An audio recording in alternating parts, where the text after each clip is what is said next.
If there's any time you're sewing and you have a little thread break or a little loop of thread on your fabric, it is time to change the needle. Needles are the key to all your sewing success. So every time I run into something like that, first thing I do is take my needle out and put a fresh one in. Now you do need to kind of know a few things about needles.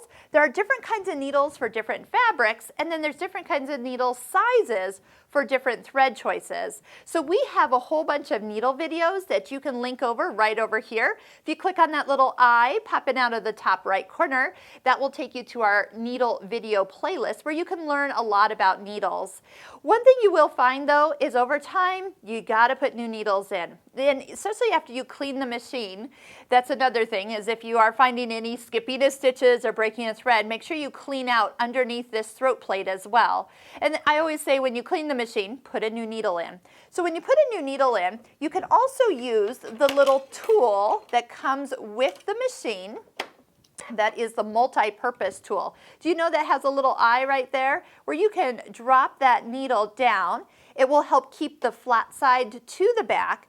Put the needle down in the foot first and then bring it straight up. Now this little tool will help you hold that needle in the highest position.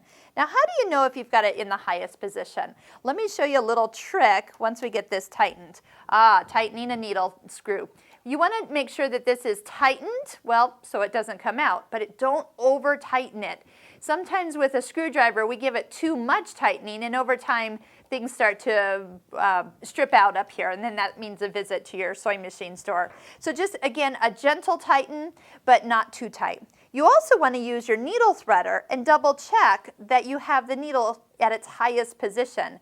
If the needle has been put in correctly, the needle threader will line up. And if it's not all the way at the highest position, that hole in the little hook won't line up, and you'll have some notifications before you start to sew that you need to check something as you go. So change your needle often, and before you have any major troubles or you call your store, change your needle, clean out underneath here, and I guarantee most of the time that fixes the problems.